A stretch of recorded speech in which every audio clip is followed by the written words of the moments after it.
Spartan Transportation and Spartan Logistic Management is your one source for all your shipping needs. 53-foot dry van shipments, auto transport shipments, full-service in-house brokerage, drop lot facilities, just-in-time deliveries to all auto manufacturers, facilities in St. Louis, Missouri, Kansas City, Missouri, and Indianapolis, Indiana. Spartan Logistics LLC, proud sponsor of the IROC Series, Kyle Steffens UMP Modified and Silver Crown Driver, and Gordy Gundaker, World of Outlaws Late Model. Visit us at spartan-logistics.net or find us on Facebook.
With more than 1,000 palm trees and a Caribbean color scheme, the facility projects a South Beach flavor that distinguishes Homestead-Miami from other major racetracks in America.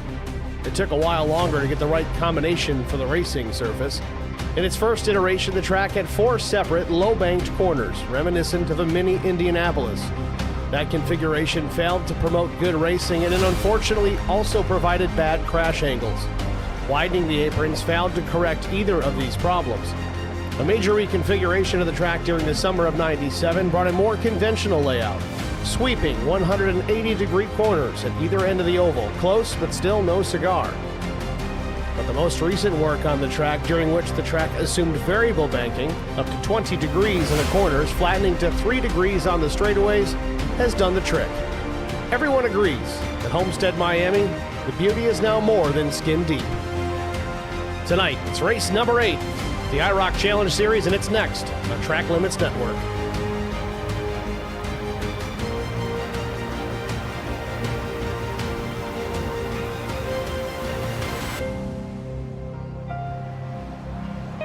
Good evening, everyone. Welcome to the virtual Homestead-Miami Speedway race number 8, season number 9 of the IROC Challenge Series, presented by Coles County Speedway. 100 laps the race distance here tonight, 65-degree ambient temperature, 26% humidity, overcast skies here tonight, barely any breeze, kind of rare here in South Florida at 2 miles per hour.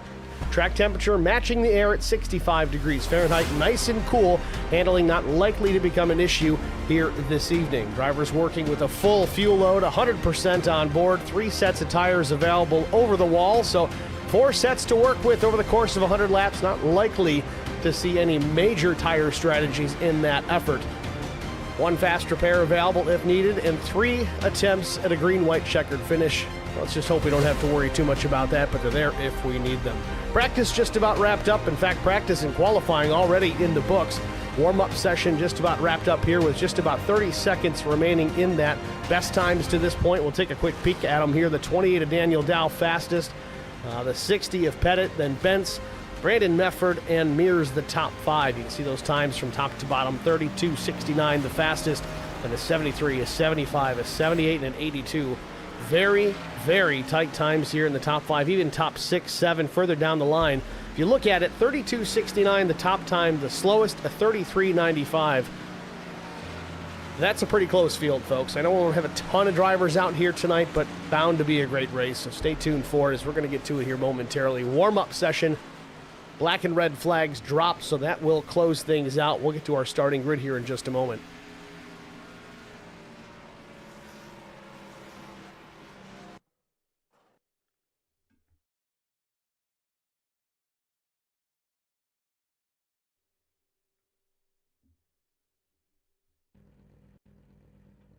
Grid procedure underway here.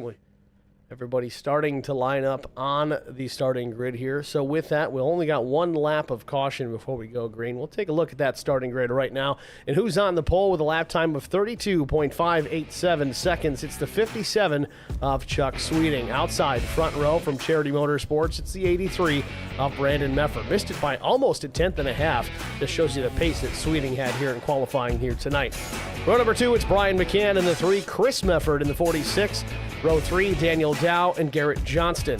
Row number 4, it's Casey Benson, Timmy Schofield. Row 5 goes to the 45 of Todd Kleek and the 36 of Joshua Mears.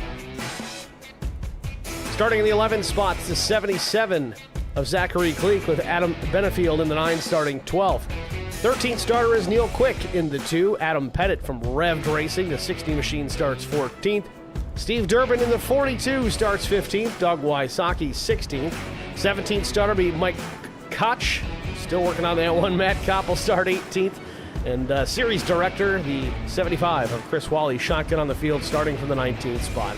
Your starting grid here from Homestead-Miami. Field just about exiting turn number 2. A little over a half lap away from green flag racing as they get onto the back straightaway right now. Again, race details tonight, 100 laps the distance. Track temperature at 65 degrees, no breeze, overcast skies, rather dry here in South Florida. 65-degree air temp as well. 1 fast repair, 3 attempts at a green-white checkered finish, and 3 sets of tires available over the wall. Should be a good one here tonight as the field works into turn 3 and 4 for the final time under yellow before we see the green flag.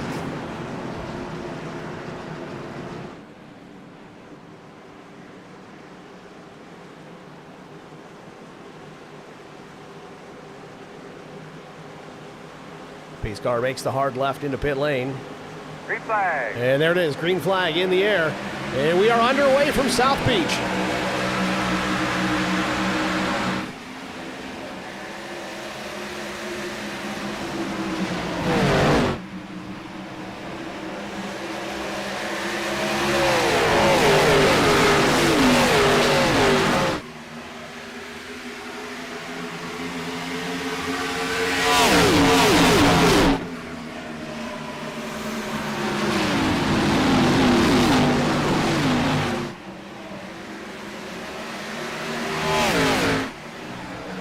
Sweeting is going to lead lap number 1 over the 3 of Brian McCann. McCann up into the 2nd spot from 3rd. Big mover already, though. It's the 27 of Casey Bentz getting by a few drivers on that first lap. Bentz riding in the 3rd spot from 7th in just 1 lap. Chaos unfolding behind him there. Brandon Mefford all by himself, but brother Chris and Daniel Dow side by side. Dow to the inside of the number 28 to turn number 3. He may have the spot, looking for more, trying to take it from brother Brandon. Slides up the racetrack just a bit, has to check up. We'll tuck in behind Brandon Mefford on the front stretch here at Homestead-Miami Speedway. Sweeting continues to lead, but the deficit shrinking here. 0.2 of a second now back to Brian McCann. Car length and a half, maybe call it 2 if we're going to be generous here, but Sweeting maintains the top spot out of turn 2. Top 2 drivers getting away from the rest of the field here. It's a couple of bus legs back to the 3rd place machine of Casey Bentz, but that's going to change a lot here tonight.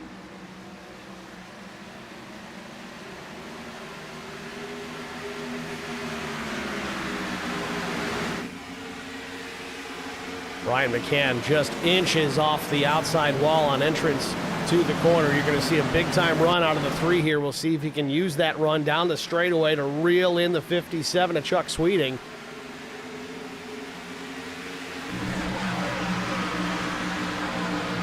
About 6 cars between the top 2 as Sweeting continues to run away a little bit from Brian McCann. McCann with a moment in the middle of turn 4, slips up the track, chases it towards the safer barrier, keeps it out of the wall, but loses more ground. It's now just under half a second.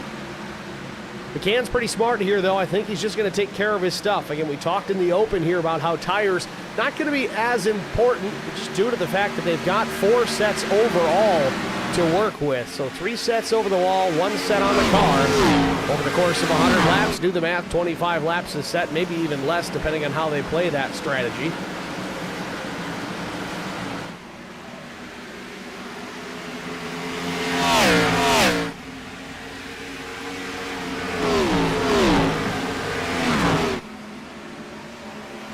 Casey Bent still running the 3rd spot here, up from P7, gaining all those positions on the opening lap. Hasn't run forward any further. Casey Bent might have scraped the wall there out of turn number 2. Saw a big puff of dust in the air. And he said it looks to be okay for the time being. So we'll go back further through the field, dropping through the top 5. Daniel Dow up 1 position, but Brandon Mefford down 3 spots, running in the 5th position. Working with the 46 of Chris Mefford. Guys certainly very familiar, racing around each other, so it kind of puts both drivers in a bit of comfort zone. Johnston in the 15, who runs in the 7th spot.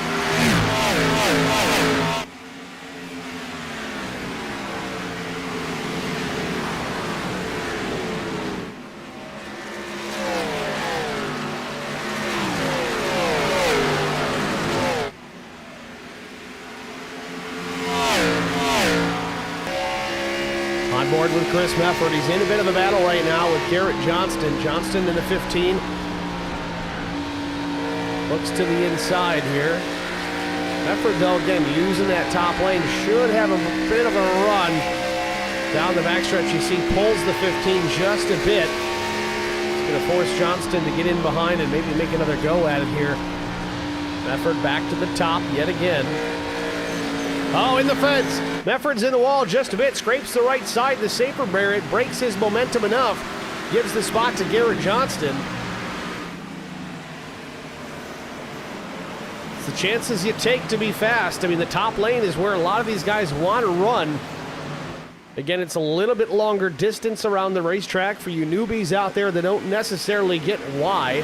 But it is a longer distance around, but you don't have to put as much effort into turning the race car. It's obviously a larger arc up top, which means you can carry more speed. Now, in the middle of the corner, the low side versus the top side, you may not see much of a difference, but here's where it comes into play. You see the 46 with more mile per hour out of the corner can carry that down the straightaway, kind of get an advantage getting into the next corner. Well, in the corner, the car on the low side of the racetrack typically gains it back. Chris Mefford now realizing that, blocks that run from the 36 off, and now the 36 couldn't open the wheel up because he had the 60 who was outside.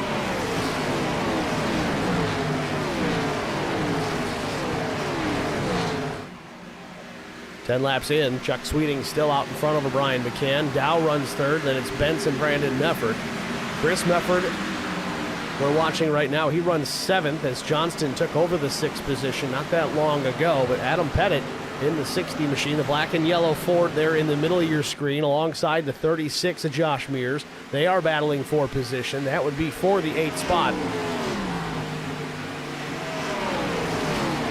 Steve Durbin jumping out of line, looking for a run here, the inside of Tim Schofield. He has it. Does he have enough to clear out of the corner?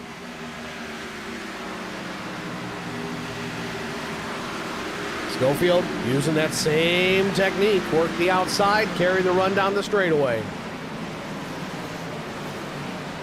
You'll hear a lot of guys talk about that. Oh, what was the key to success here tonight? Well, she was handling really good on the straightaway. That just means there's a lot of horsepower under the hood of that race car. But in the middle of the corner in this case, it seems that Durbin is running just that much better.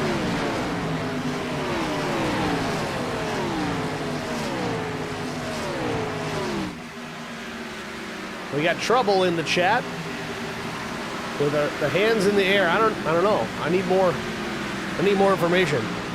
I'd like to speak to a representative. I don't know. Press 0 for more info.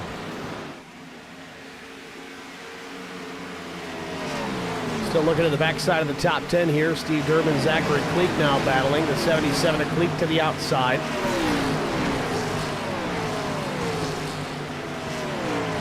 Cleek up the racetrack. He's running that Larson line too. Just about a 6-inch measurement off the outside wall, maybe even less. Pulls a little bit of the draft off the 42. Cuts it hard left into turn 1, but Durbin, well disciplined at the top of the racetrack, willing to stay there to carry that run out of the corner. The thing is with this series, really any of these series that run these races, the track conditions will change throughout the course of the race. So you've got a lot of guys running the low side of the racetrack. Well, it may tend to lay some more rubber down there, which will change the handling characteristics of that particular groove. Same applies to the top, same applies to the middle. So you may see drivers throughout the course of an event kind of hunting for more grip, changing lines here, changing lines there, trying to find the best way to get around the racetrack without having to fight the race car the whole time. Well, Neil Quick in the second spot is closed into the 77 of Zachary Cleek, runs in behind. Quick is up one spot from where that machine qualified here tonight, but again, it is early. Do not count out Neil Quick. He is always a methodical racing driver out there. Will get what he can out of the race car 99% of the time. You won't see that car near the front until when it really matters.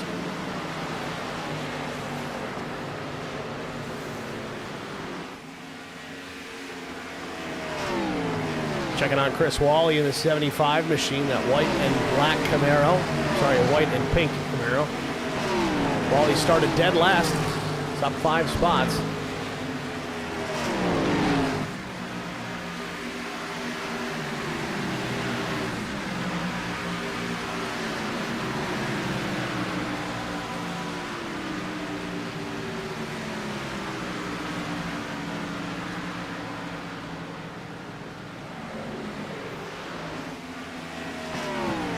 Nineteen cars took the green flag here tonight. 19 remain on the lead lap.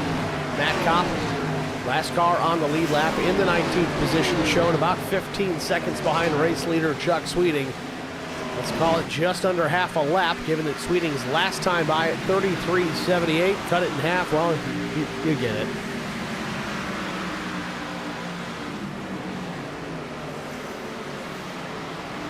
Schofield and Zach Leake still going at it.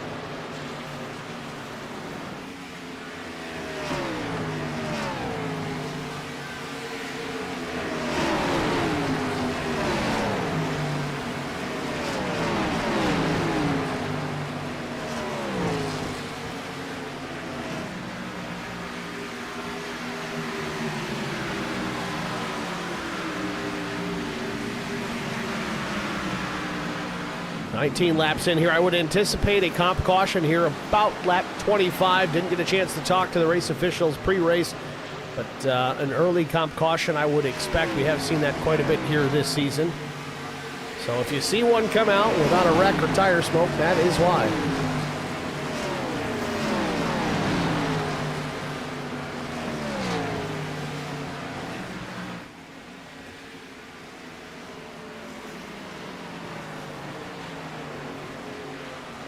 Back out front, Sweeting still with the race lead, carrying a 1-second advantage back to Brian McCann.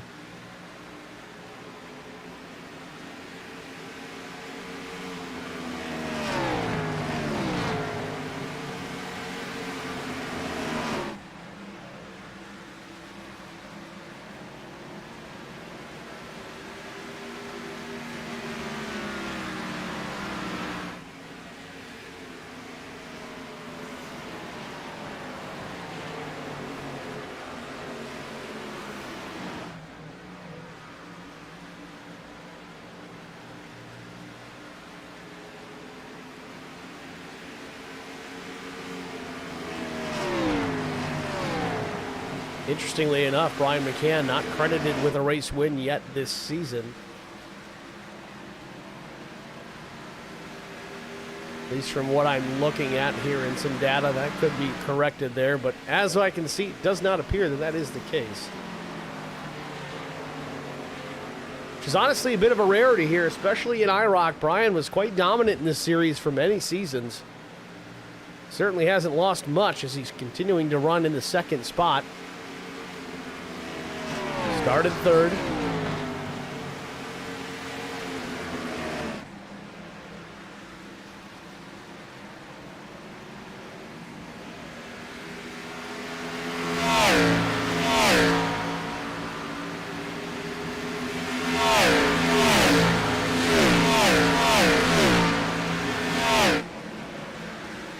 Top two really have checked out from the rest of the field. Sweeting and McCann separated by just 1 second, but then it's about 4, almost 5 seconds from Mefford back to third. I'm sorry, from Sweeting back to third in Brandon Mefford. Change of position between Daniel Dow and Casey Bentz. Bentz was fired out of a cannon at the start of this thing. He's fallen off the pace just slightly, but you'll see again, there's a great another example of the momentum that you can build on the high lane. Drives back around Dow, but it's going to have to lift a little bit here. Dow will go to the bottom of the racetrack. Again, a harder left turn here at the bottom, so you saw the 27 gain the advantage. Bentz gets clear again. Little moment there for Dow out of turn number 2. Race car steps out just slightly on him. Garrett Johnston there to the outside. May have been a touch of contact, but not too much, not a lot to worry about.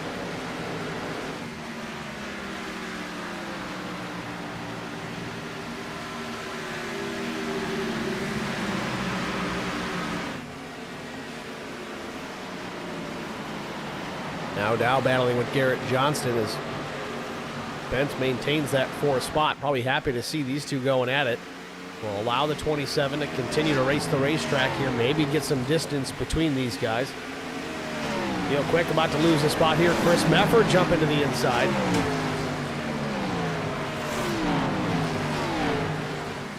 Caution's out. And there it is. Quarter distance. The caution comes out. Like a little far away from your mouth again. Just double check that for us, please.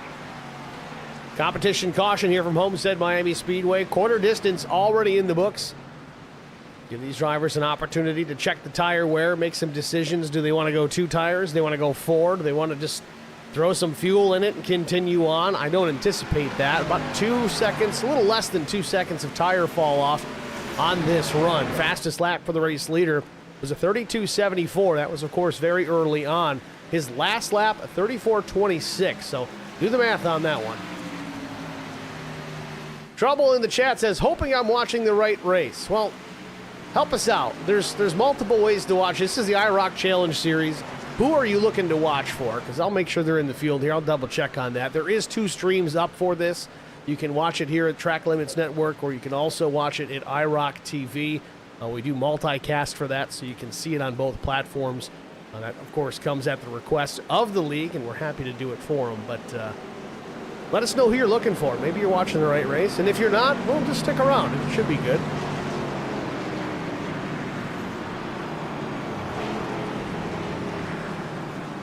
It's a benefit of YouTube. You can go back and watch it later. So pit stop's about to get underway here. Field's going to come down. Chuck Sweeting will lead them in. Brian McCann, Mefford, Bentz, Johnston, Dow. Well, that's easier to tell you who doesn't pit in this case because it seems like everybody's going to come on, get some service. 1st to 19th, the whole field.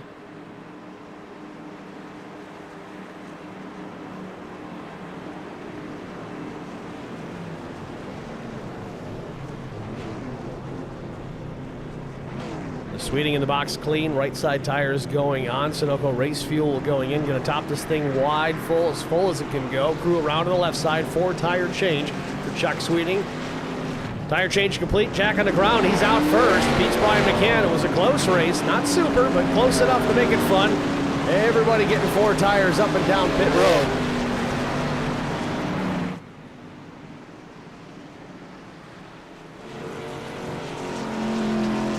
28 laps up on the board. First caution of the afternoon. Again, this one a planned caution, competition-based. Take a look at the tires, see what everything looks like, so these guys can make some decisions here for the next 70 or so laps.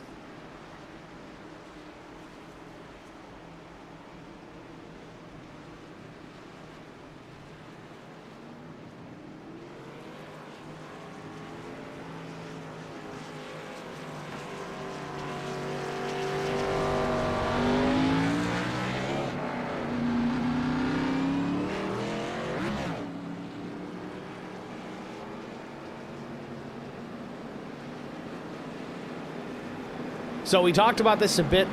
It might have been last week or the week before, and again, the chief race official here, Chris Wally, filled me in on what they're doing. You saw some of these guys just a moment ago kind of swapping back and forth, driving to the apron, looking kind of funny out there on the racetrack. At first we were talking about, well, maybe they're just going a shorter distance around under yellow because you don't need to worry about too much grip under pace speed.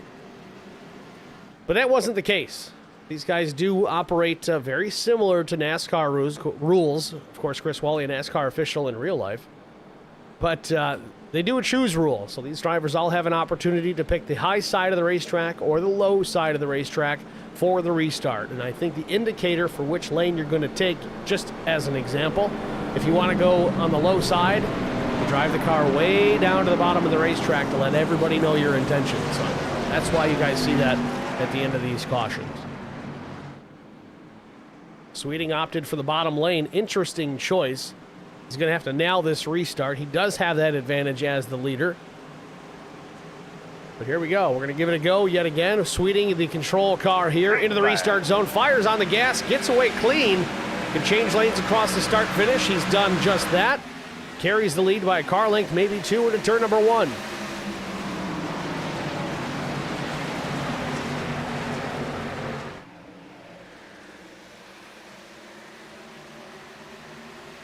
Sweeting with the advantage by a wide margin down the back straightaway. Bentz jumps up into the second spot. McCann, not a great restart. Slips back to P6 alongside Pettit. Pettit slips up the track. He might be in trouble trying to hang out of the race car, and he does just that. Saved a caution, certainly, by Adam Pettit. Certainly had his hands full. Chris Wally gives him a little bit of a, all right, buddy, go ahead and get down low. He wasn't going to take too much advantage there, but Pettit back up the speed. Now the battle behind him. Few cars involved here. Durbin, Wally, and Neil Quick.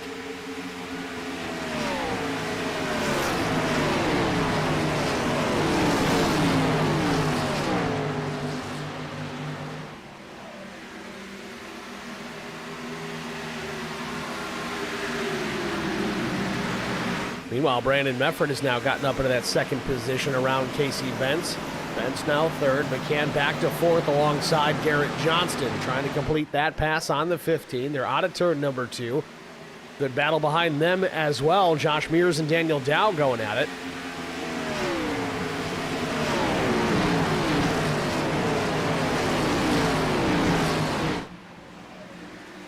Oh, big wiggle for Brian McCann.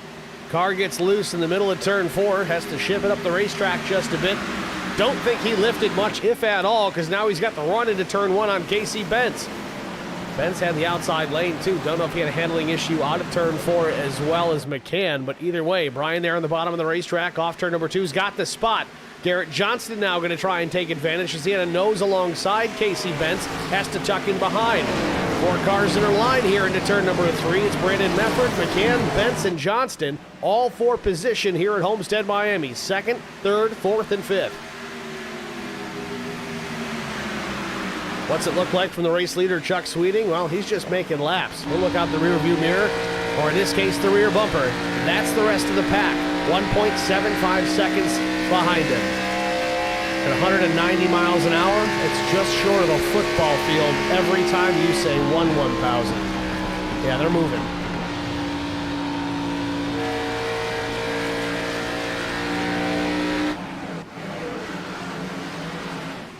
McCann has now gotten back to P2 while Mefford's alongside with Casey Bentz. Bentz has swapped lanes now to the bottom again. Mefford turns into the corner, not leaving a whole lot of room for Bentz. Bentz checks up a bit, lets the 83 in. Some gentlemanly racing at this stage of the game.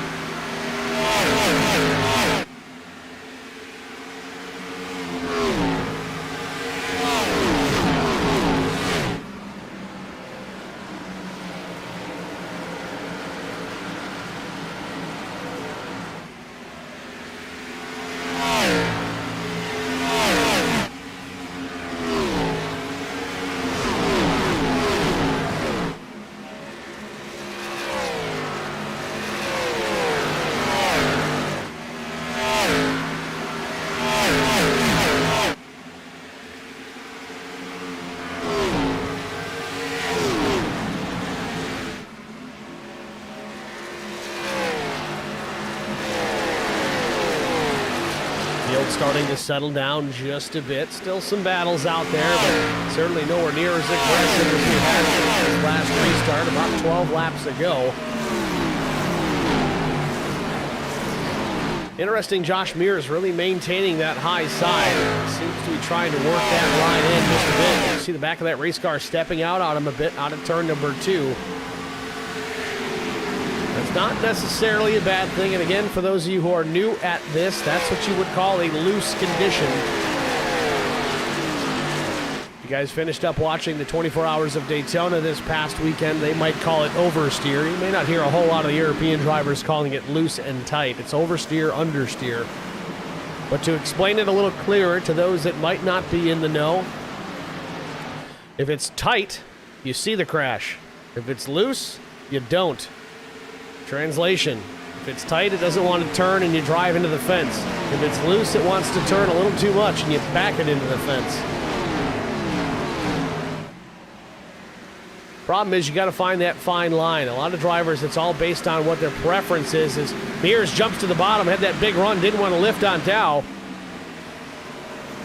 But loose tends to be the fast way to drive the race car. With that right rear just hung out just enough to catch a little bit of air, use that cushion air to keep the car from coming around completely.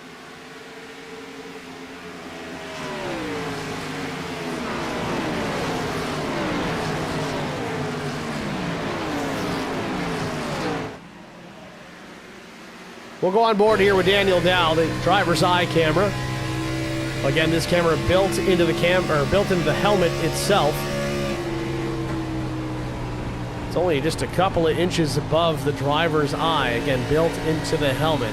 This is not just an iRacing thing. This is a real-life type camera that you've seen many NASCAR Cup Series drivers have built into their protective systems. This is about as close as it's going to get to doing it yourself.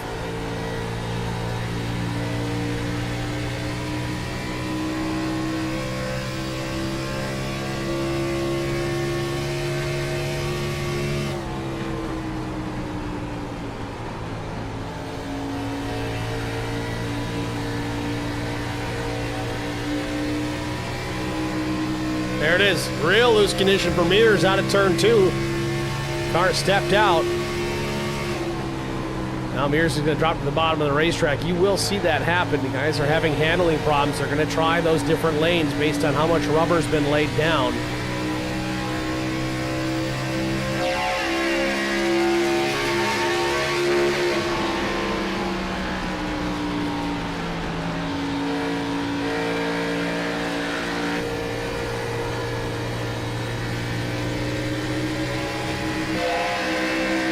Now I want you to watch here. Watch the 36 get smaller ahead of Dow here into the corner. No, never mind.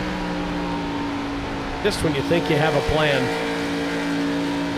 I know we talk about this a lot, but it's always worth mentioning backing up your corner entry versus driving it in deep.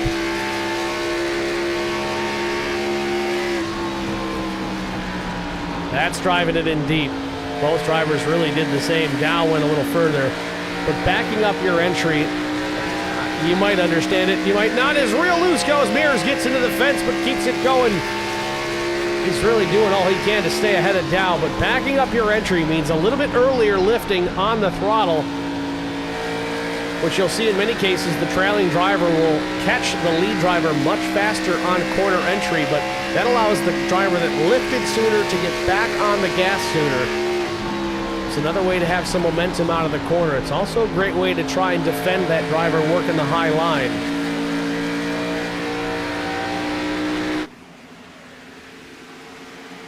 Still watching this battle for position. This is just inside the top 10, about the 7th and 6th positions. See Adam Pettit running in 8th. He's caught these two as they continue to fight. Neil Quick running in 9th. He's there in that blue Deuce Miller Lite Ford Mustang. Throw back to Rusty Wallace.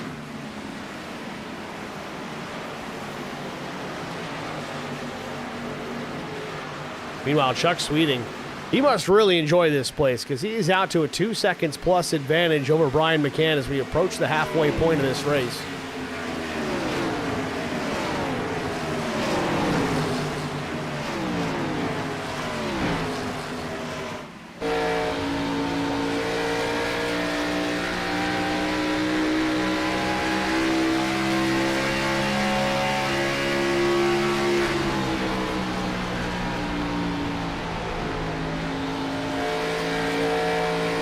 Lau slips back now to the 9 spot. Quick takes over 8. Again, Neal always known to work his way through, just picking off drivers a little bit at a time. Quick started back in the 13th spot. Now update that Mears is in the fence again.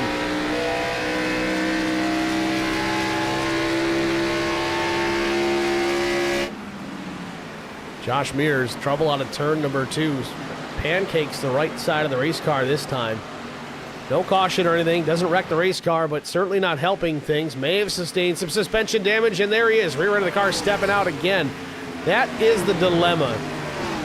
If you tend to drive the race car off the right rear, if you do it too long and get it too hot, it's almost impossible to cool it down.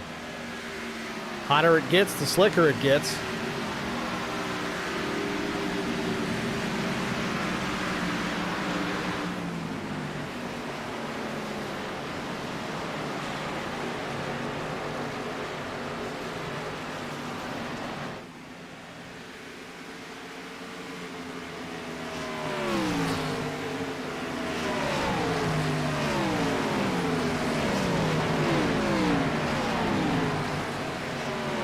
Back out front, Sweeting, commanding lead over Brian McCann. And I just got to wonder, is Chuck out there saving anything at this point? Again, his fast lap of 32.74. It's about 0.06 of a second quicker than Brian McCann. It's small peanuts, that's for sure. But over the course of an entire fuel run, will it make a difference? Is his average lap time over that full course of the run slower or faster than Brian McCann? We really haven't had a chance to see a full fuel run yet, as we've had that 25-lap cop caution. So we may see Brian McCann reel him back in later on if this stays green. However, if we start running into different issues and the caution starts coming out, that's kind of going to land in Chuck's favor. At least for the time being, it does seem that he is faster on the short run. Meanwhile, Brian McCann's got some company. Brandon Mefford within 0.2 of a second off the back bumper of the 3.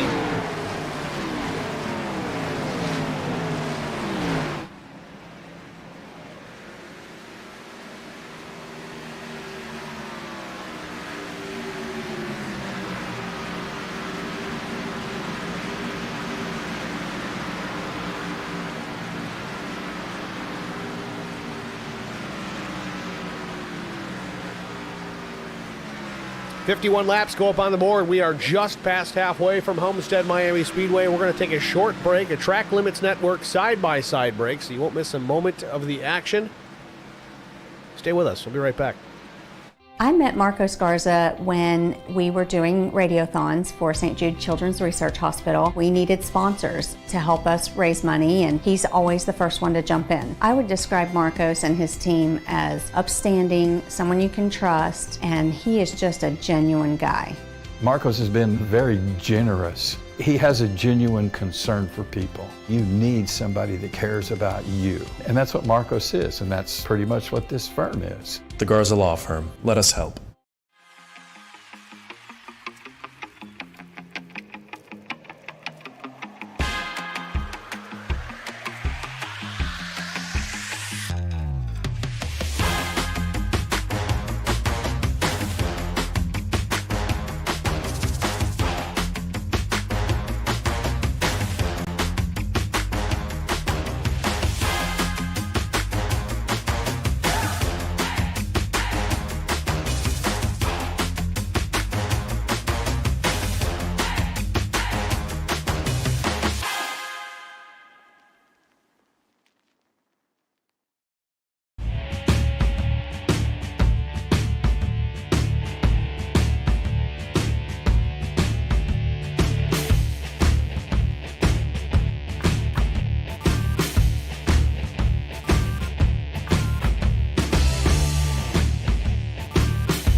Back at Homestead-Miami Speedway, 58 laps in the books. Continuing to watch the battle now with Daniel Dow and Joshua Mears. Dow takes the 10th spot. Mears now back to 11th.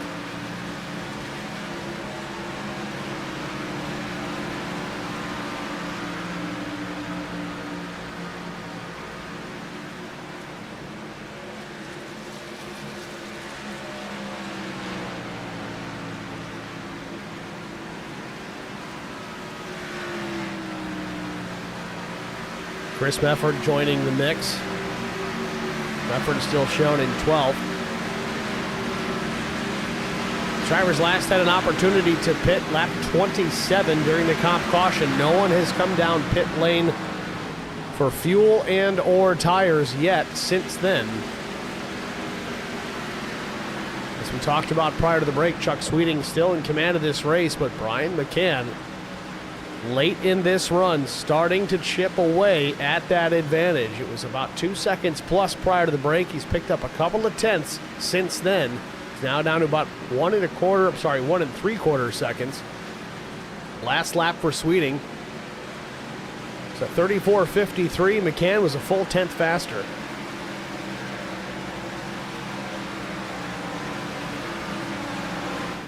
So tires starting to go away for the 57.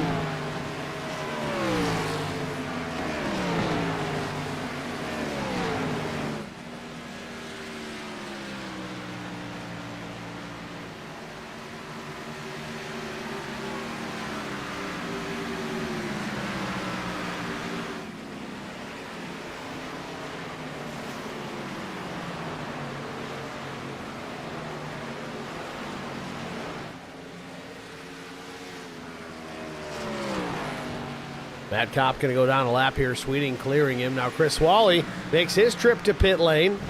One of the first drivers to do it, lead lap-wise.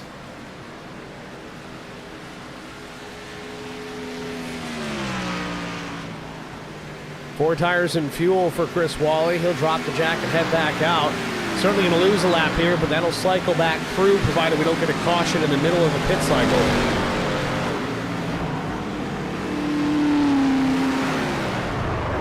Oh, there's the caution. Chris Mefford involved in this one.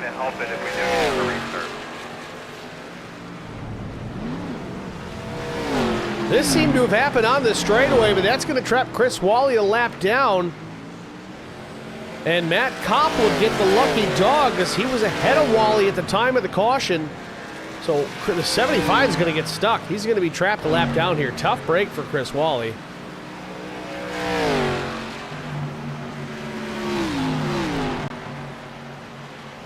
Try to get you a replay here momentarily.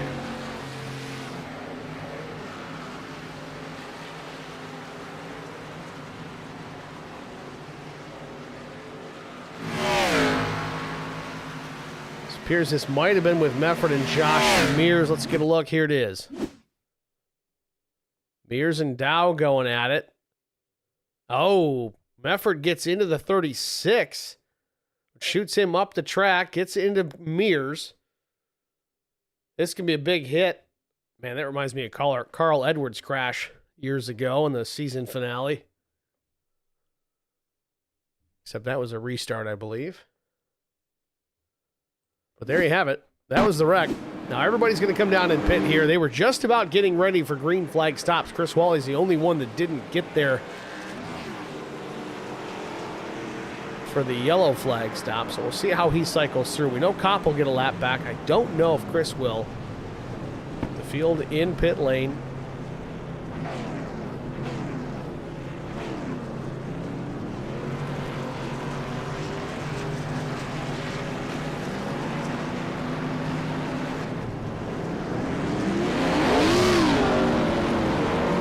Tough to say who made it off the pit lane first there. I think Sweeting wide and got him.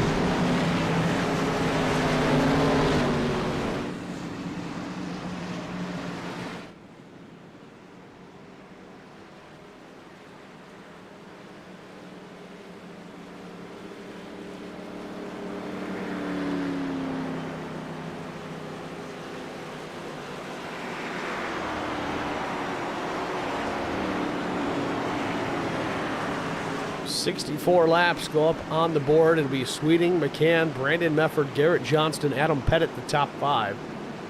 Now you see Chris Wally there ahead of the leaders. Of course, he did not pit during the yellow because he was just leaving pit lane when the caution came out. Sweeting's going to opt for the inside lane. McCann goes topside. He wants to be alongside the 57 here. Wally is going to get his lap back, so that's going to work out for him.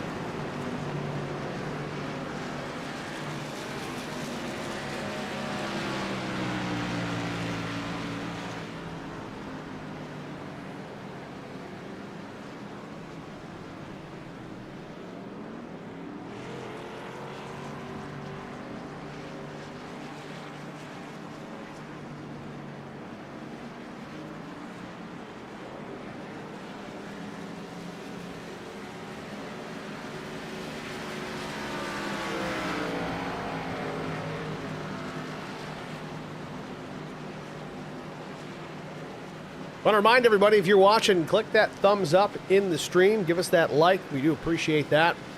Whether it's at Track Limits or IROC TV, help us both out. It's free to do, and it helps quite a bit. It really does.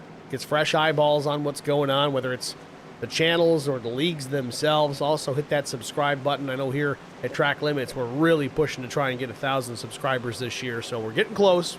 Help us out there. Meanwhile, pace car hits pit lane. Green flag. Sweeting on the gas. McCann tried to time it. Was just a tick early. Has to lift. It's going to open the door for Brandon Mefford to the inside.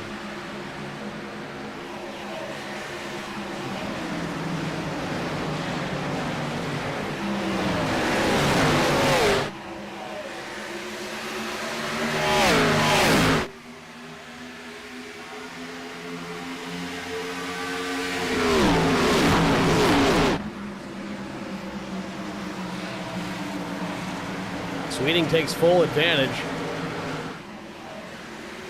Oh, Brian McCann, trouble on the bottom of turn 4.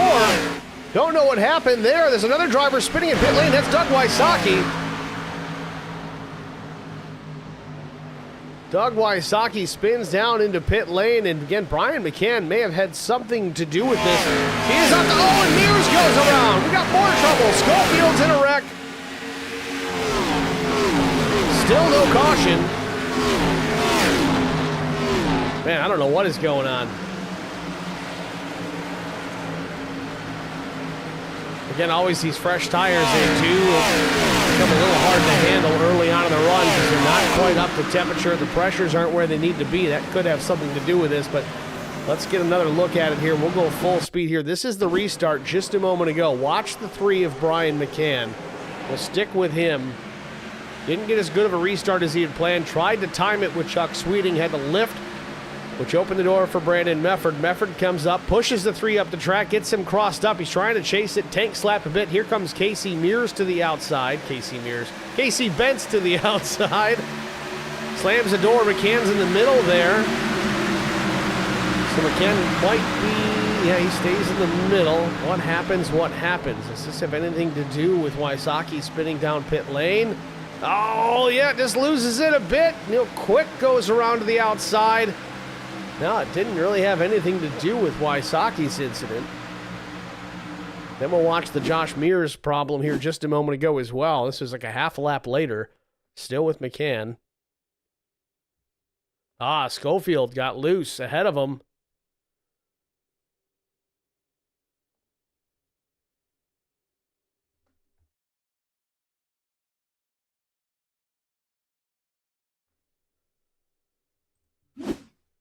Oh, there you have it. Back to live action. McCann still in the top 10, and the 9 goes around. Adam Benefield loses it off turn number 2. Doesn't hit anything. Still trying to save the race car. This all happening with 31 laps to go. Cooler temperatures here tonight. Again, track temp, it's actually warmed up a bit with the cars out on the track, but still 67-degree track temperature means they are awfully cool. Take some time to build the heat into the tires. Of course, build those tire pressures back up.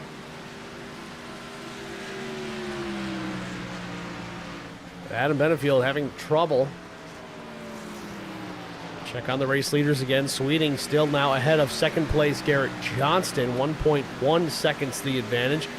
Furthermore, going back, let's talk tires a little bit further here about this. Of course, we're running a completely different tire than what we're about to talk about. These are Goodyear Racing Eagles for stock cars, but obviously yesterday just finished up the 24 hours of Daytona. They're running a very hard compound tire. Luckily this year they were able to run 2 separate compounds, but remember how cold it's been in Florida in the last week or so? It's like high 40s, low 50s at night.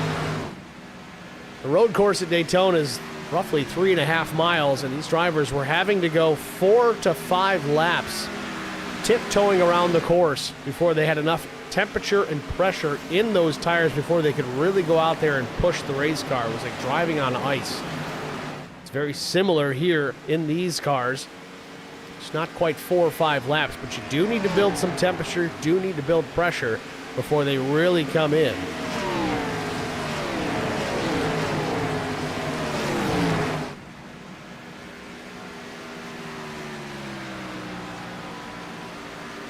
So top 3 now, Chuck Sweeting, Garrett Johnston, Adam Pettit. Pettit, the biggest mover so far. He's up in the 14th position now within the top 3. He's got Brandon Mefford all over him like a cheap suit here, looking for that 3rd spot.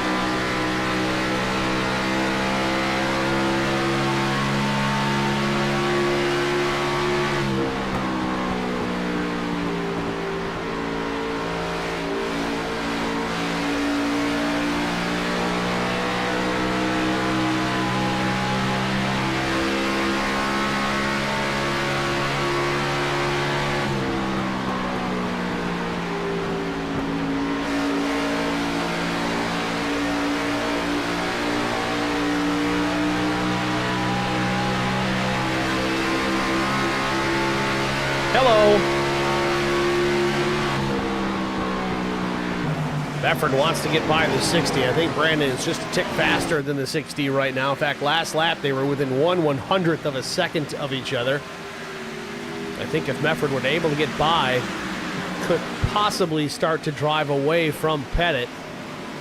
Brandon's also got to worry about Casey Bentz out the rearview mirror. He's been fast all night long as well. 25 laps to go here from Homestead-Miami Speedway. Chuck Sweeting, dominant driver tonight, still out in front. Ryan McCann trying to work his way back through after that restart, had a problem. McCann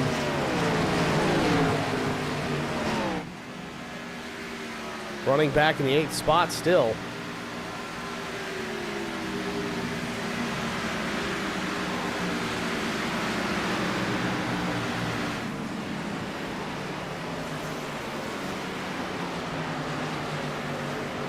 Durbin got below the white line there. Risky business. Now he's chasing the race car up the track. Very loose off turn number 2. Can's going to go to the high side. Durbin's really just going to turn left and get out of the way, knowing he's that far off the pace. He does not want to get run over.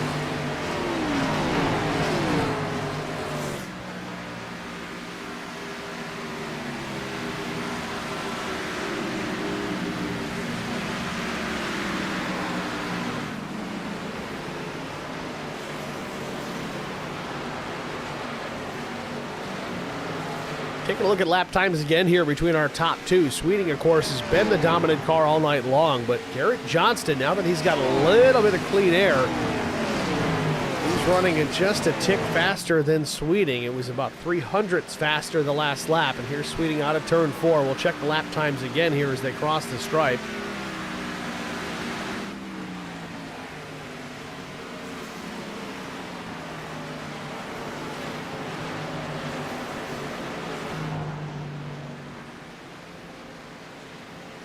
Top 2 drivers, their lap times the last time by. You see the differential between the 2 over the last couple of laps. Gain some, then lose some.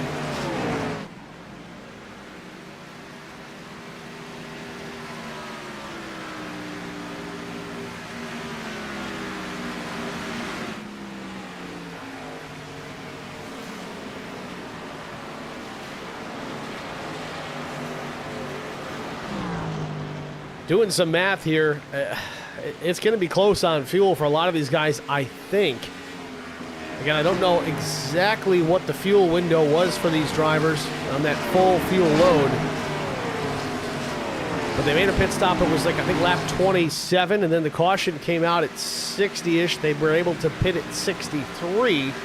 But you got to remember, Chris Wally had come down and pit just before that yellow, and I don't know if that was an undercut situation or if he just kind of, it's like, all right, it's time to come down. But one pit stop to the next was roughly 36 laps for the majority of the field.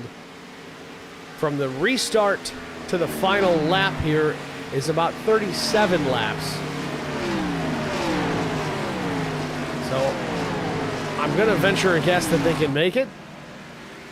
But how much were they saving early on? That's kind of the big question here. At this stage of the game, I don't think anybody's saving. Watching how these guys are starting to battle it out, the lap times look pretty good. Only about a second and a tenth of fall off, at least for the race leader right now.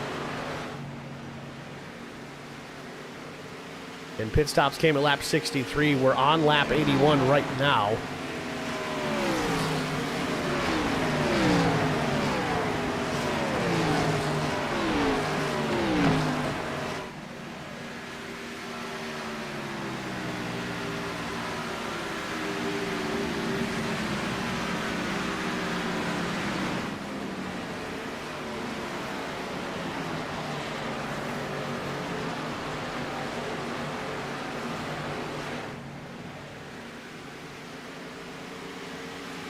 Laps continue to wind down here. Yet again, a battle with Adam Pettit and Brandon Mefford. Mefford finally gets clear of the 60. Pettit stays right to the back bumper.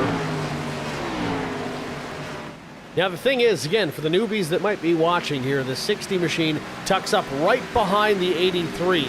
Can actually pull some air off the rear wing or rear spoiler of the car that's in front of it, make that car looser to drive. The rear end of the race car will slip out just a bit. Driver will have to turn opposite direction of the corner to try and save it. You know, Dad always taught you how to steer out of the skid. You turn into the skid. It's the same idea, except in this case, there's no snow and they're running 180 mile an hour. So Mefford now up into the top three.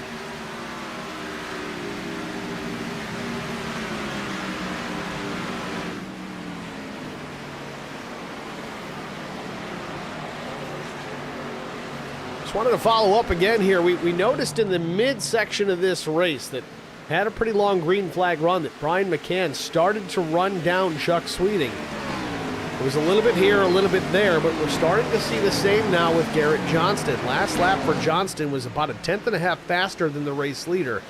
Now, Sweeting might be running into some lap traffic. That could be playing a part as well.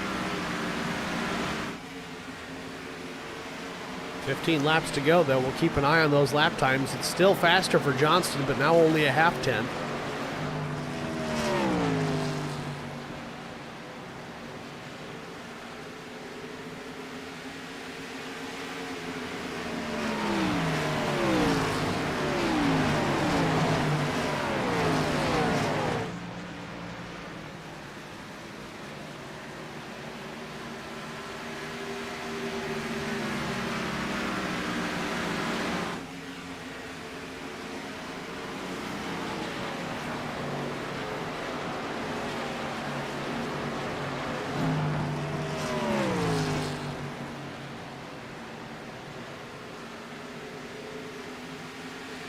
Sweeting still just a tick slower than Johnston the last lap, but that differential getting closer and closer. We'll take yet another look at it.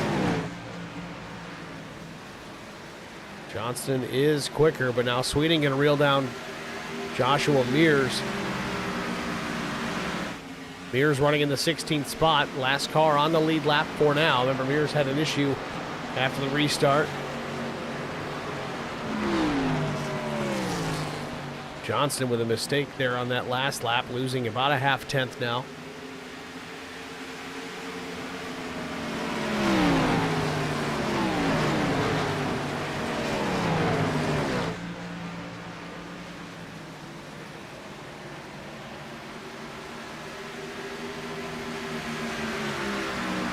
Mears looks like he's going to battle back to the outside here. Does not want to go down a lap here. Just got to wonder how much damage the 36 car sustained. It looks pretty good. Oh, he's in the fence again, though, really trying to hang on to that race car and stay on the lead lap, but it's going to disappear now. Sweeting's finally clear by about a car length.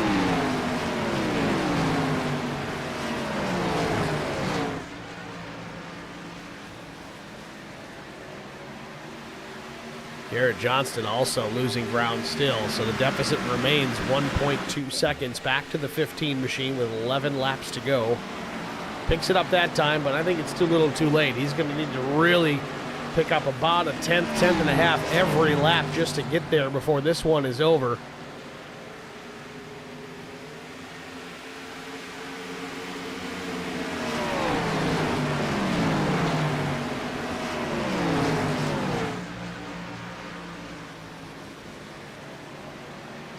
I just noticed that Trouble in the chat says number 29, and as I look for the timing and scoring, and the caution comes out. There is no 29, but never mind that. This just got a whole lot more interesting. Yellow flag with 10 laps to go. Chris Wally in trouble. Right front wheel not turning at all. That machine's definitely seen better days. And likely a wall or another car. Let's see if we can catch what happened here to the 75 just a moment ago.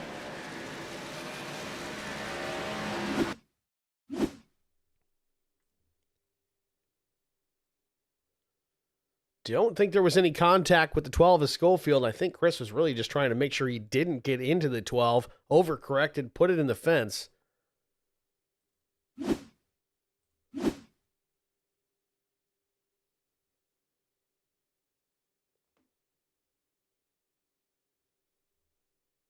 what it looks like to me.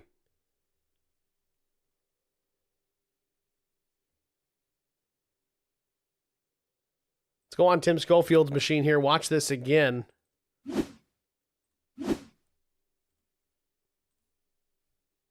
Trying to get an angle on it. We're going nice and slow here.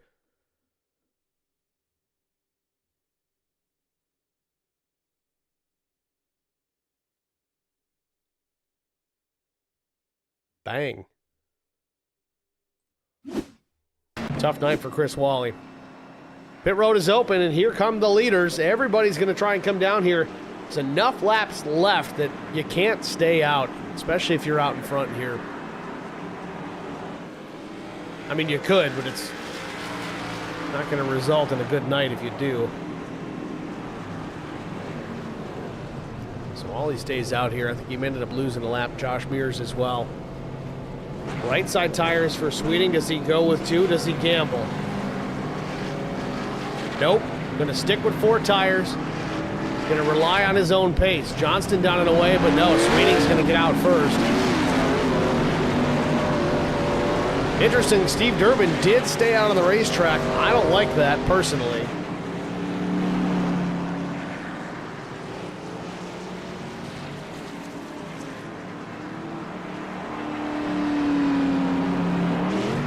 And why don't I like it? Well, here's why. Again, his pit stop last came at lap 63.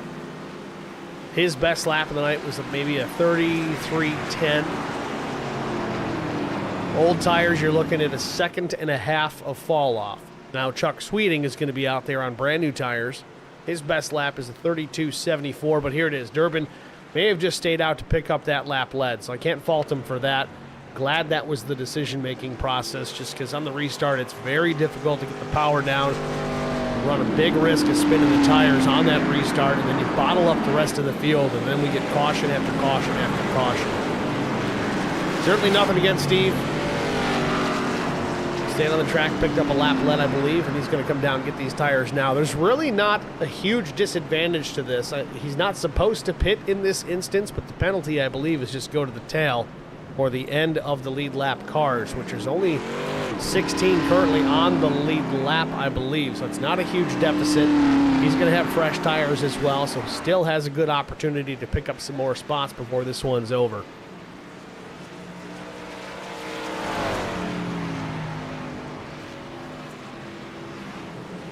So I don't think this is going to cut into our allotment of green-white checkered finishes. In fact, I can almost guarantee it, since the pace car lights are already out and will be green the next time by. That'll set us up for a 6-lap shootout to the finish. Sweeting and Mefford will be on the front row. Mefford's to the outside. Sweeting sticking to the bottom. Again, he does have the advantage to fire first as the race leader. Everyone else has to react to him. Mefford trying to time it. Green flag. And there he goes, Sweeting on the gas. Did not waste a moment. Field heads down into turn 1.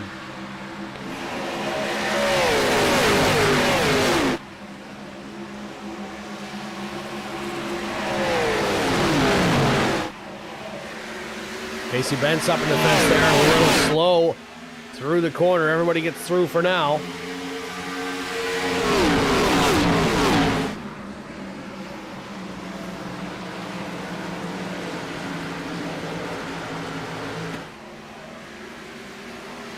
Oh, trouble off turn number 4. Matt Kopp goes around.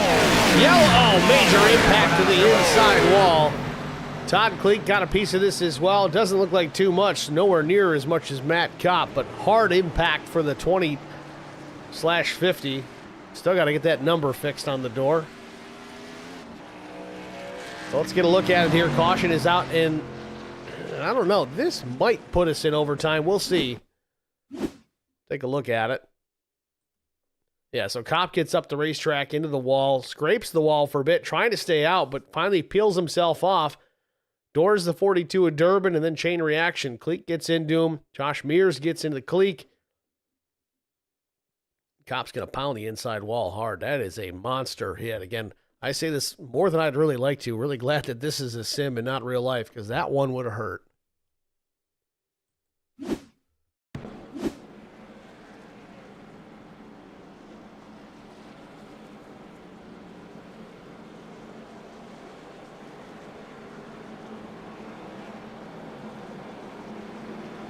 So the tower says 4 to go, and that seems accurate for regulation distance at this point. I think the pits would have been open this time. I know the race admins can decide to make this a short yellow, or what some would call a quickie. You heard me right, it's a quickie yellow.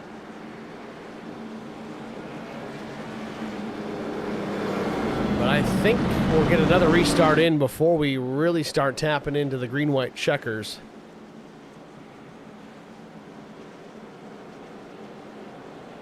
Yeah, so they get the 1 to go. This time it'll be 3 to go, so they'll get the green with 2 laps left. So we're actually going to get what appears to be a natural green-white checkered finish attempt now. But this won't count against us, because it looks, if it does finish on this attempt, it would still finish within regulation distance. That's if we get the 1 to go. If we don't, then we're probably going to add some laps here.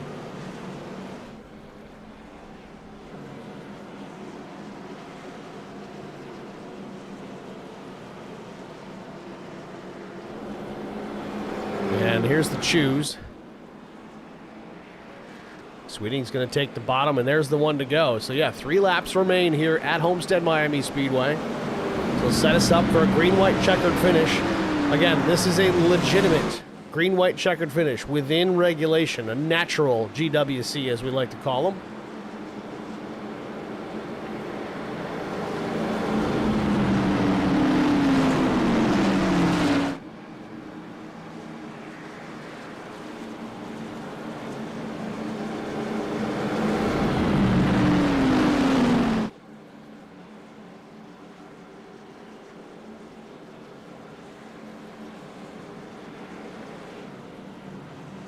So there it is, doubled up, ready to go. Front row is going to be Sweeting and Johnston.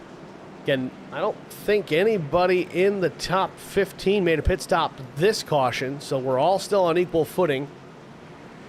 Tire pressure's a little bit higher. Tire temperature's a little bit higher than the last restart, so it should be a little bit cleaner, but the aggressiveness is going to be through the roof. This to settle it. Pace car going to pull left down pit lane. Doesn't hit the barrels at the end of pit road like they did in real life this last season. Green flag. Green flag in the air, Sweeting on the gas. Delayed restart here for Johnston.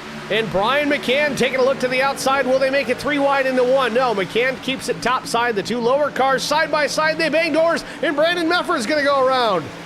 Mefford gets to the bottom of the racetrack, saves the car, but loses a ton of ground.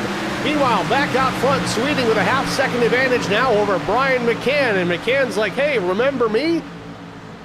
Does he have enough time, though? Middle of 3 and 4, a lap and a half to go. Chris Mefford loose off turn 4, keeps it as well. White flag in the air, final lap. Sweeting trying to cap it off, put the car in the pole position. He's led the most laps, the dominant performer here this evening. Out of turn number 2. Plenty of room behind, just under half a second back to Brian McCann. I don't think he's close enough. Just need a couple more clean corners for the 57, and he'll lock himself, win with a victory. Out of turn 4 for the final time. No pressure out the back, and the 57 crosses the stripe first, and we got trouble. Out of turn 4, big time wreck. Casey Mears spins across the finish line. Joshua Mears, that is. I keep doing that. What a finish. Mears still rolling backwards, managed to finish the race. But Chuck Sweeting, your race winner. Chuck out of Hawthorne, Florida, so this somewhat of a home race for Chuck.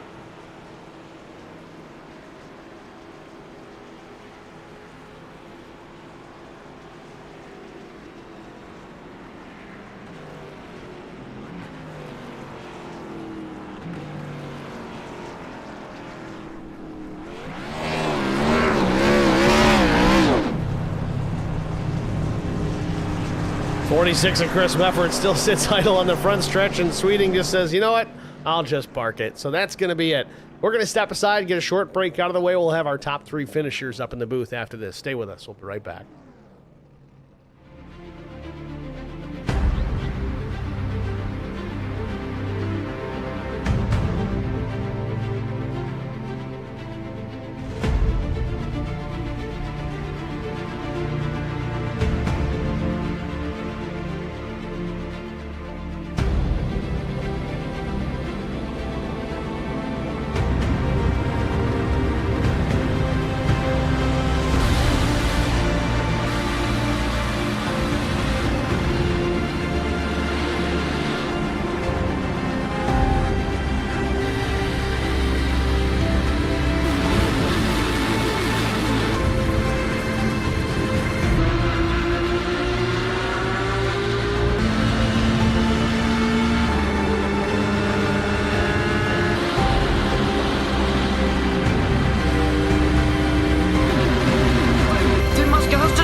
Basket can't defend. He's got the outside line for the second part, and he can't hold on. Going the long way around. We're going to be 3 wide for the lead as they all come to the line. Who is going to take it in the end? And here comes Lockwood. He's going to make the move to the outside. Quinn tries to force him off a little bit, but there he goes. It's going to be side by side through turn 1. Will he be able to cover him off? He does. Weaving back to the left-hand side. Reynolds is trying everything. The kitchen sink is being thrown at it. They're leaning on each other. Coming into turn number 3. It's going to be a drag race through 3 and 4. Coming back to the line. Here comes Frisch on the bottom. Bouchard's going to hold the inside. Tries to be the late breaker here. They're going to be side by side through the final chicane. They bang doors, but keep it clean. As they're still 4 wide on the run down into the back straightaway. Demerit's looking for a line as well. What is going on in Michigan? Novak into the fence. They're still beating and banging. And to the line. He is much faster coming through there. Is there damage on Challenger? Abramitis is ahead. There's going to be a race to the line. Who is going to get it?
Spartan Transportation and Spartan Logistic Management is your one source for all your shipping needs.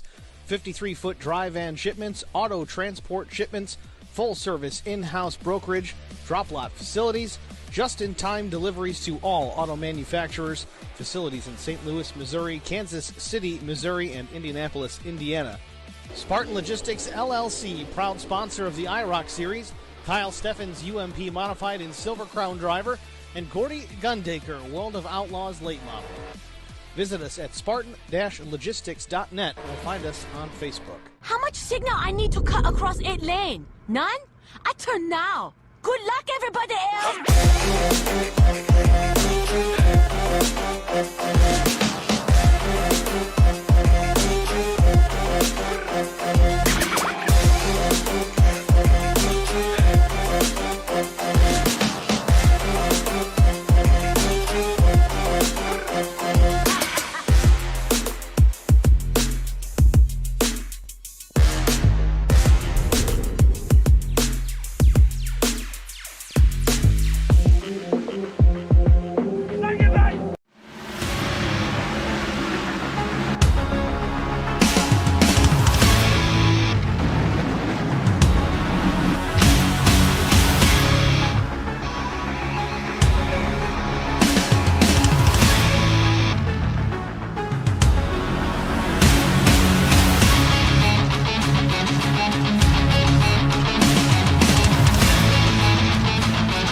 Back at Homestead-Miami Speedway, race number 8 of Season 9 of the IROC Challenge Series in the books. And man, what a great race this was. Late caution coming out, setting up that final restart. Even a green-white checkered finish, a natural green-white checkered finish.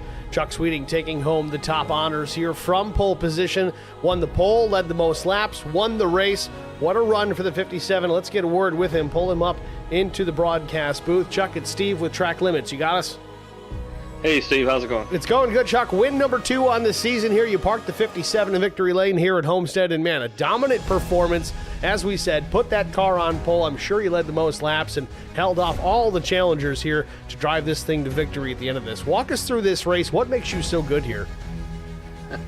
The setup was really good. It was really suited to my driving, but honestly, you know, I could get a little gap on the short run after a restart, and then it was everything I could do to just maintain that. So everybody else was just as fast after a couple of laps. So had to work for this one.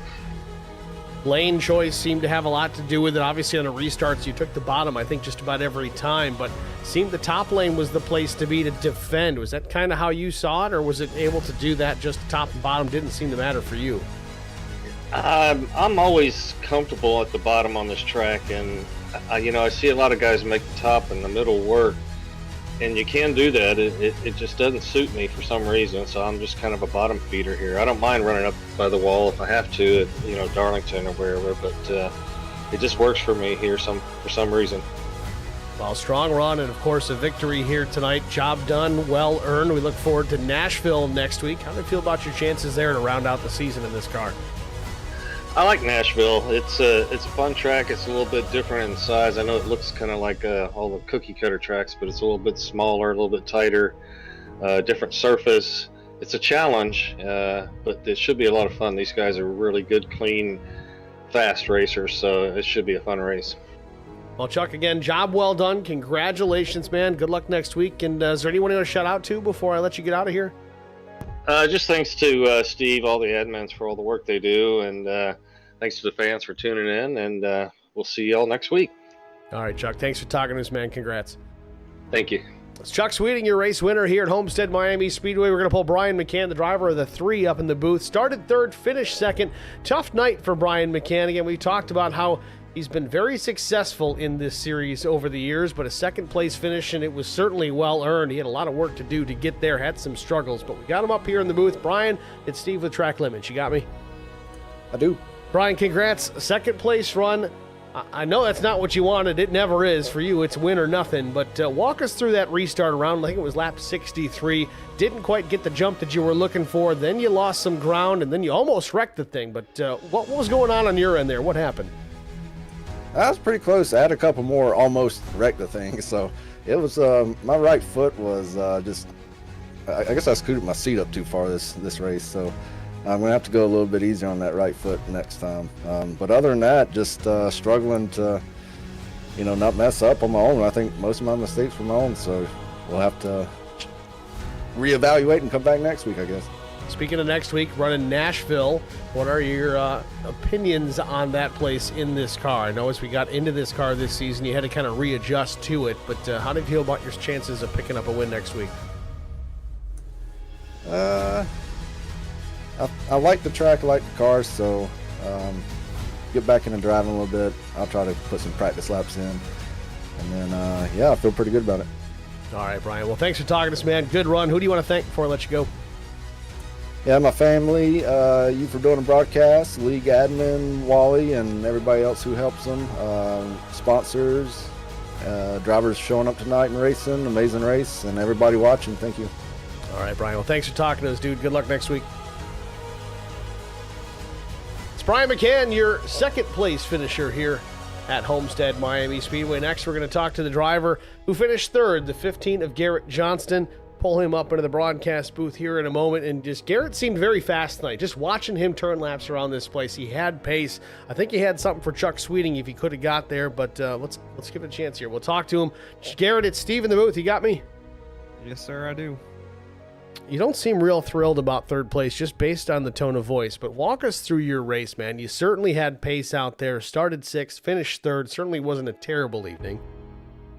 Yeah, no, I don't know if I quite had the pace to be the bride, but I definitely had the pace to be one of the bridesmaids, and which that's what ended up happening. But I think I could have had second there. Just kind of got together with Brandon a little bit, and typical iRacing fashion, just kind of shot us off in different directions, and one thing led to another, and we come home third, which can't fault consistency at least. So that seems to be the trend lately, is third.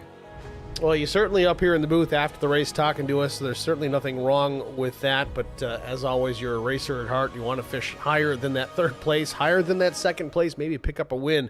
But one more chance in this car, at least. Next week we go to Nashville. How do you feel about your odds? I'm just going to kind of give it the old college try and do what I did tonight and show up and give it my best and look forward to the Cup car. I love this car, but I have way more experience in the Cup car, which we move to in a couple weeks here. So I'm definitely looking past Nashville a little bit and more towards that. Well, we're looking forward to that as well. Certainly, I love calling races in that Cup car. It is the A car for a reason. But either way, Garrett, congratulations, third place finish. Who do you want to shout out to? Yeah, thank you for doing this every week. Always a pleasure, and thanks to Wally for putting the league on, and all the usual people and who show up every week and make it a fun Monday night. And thanks to everyone watching at home, my aunt and dad, grandma, everyone that keeps watching me. And other than that, I think I don't have anyone else. So I guess maybe I can think of someone before I hopefully talk to you next week. I got a private message coming into me on my end of things, and they want an explanation on what does that even mean, bridesmaid versus the bride. Well, if you're the bride, you're first, but if you're a bridesmaid, you're second, third, fourth in line. So I'm always one of the bridesmaids up there, but not quite there. Fair enough, Garrett. Thanks for filling us in on that. We'll maybe talk to you next week. Hopefully it's a little bit better than a third place. All right, thank you, sir. Have a good week. You too, bud. It's Garrett Johnston, your third place finisher here at Homestead-Miami Speedway. That's going to do it for the interview portion of tonight's broadcast. So what's next, of course, but only the results. So let's do that here. We talked to our top three finishers, of course. Chuck Sweeting, Brian McCann, Garrett Johnston were your top three. Tim Schofield, man, that guy just shows up every week and manages to crack into the top 5, and you wonder, where did he come from? He doesn't make any noise. He doesn't wreck anybody. He's not usually in the wreck, but man, he's always there. Strong run again for Tim Schofield. Job well done. Neil Quick, we talked about him pre-race. Doesn't qualify the greatest, but he's always there at the end as well. 5th place finish for the 2. Casey Bentz was 6th. Adam Benefield was 7th. Steve Durbin finished 8th. Chris Wally was 9th after starting dead last. Zach Cleek 10th. Adam Pettit was 11th. Brandon Mefford 12th. Todd Cleek 13th. Joshua Mears 14th. Chris Mefford 15th. Matt Kopp finished 16th. 17th was Daniel Dow. Mike Koch 18th. 19th place finisher was Doug Wysocki. And that is your final results here from Homestead-Miami Speedway. Congrats again to Chuck Sweeting, picking up the 2nd win on the season. And thank you guys all for tuning in here tonight. We certainly appreciate that. One more race to go, at least in this car, and then we take some time off, I believe. I'll have to double check that schedule, but last race of the season for this car, and then we switch, I believe, over to the Cup Series car. So we're not done yet. We're only halfway through the season after next week, the full season 9. So stay tuned for that. We appreciate you guys coming here to watch. Again, youtube.com/@Track Limits Network. Hit the thumbs up. Give us a like. Subscribe if you didn't already. I think we're sitting on 960 subscribers. We're trying to bump those numbers up to 1,000.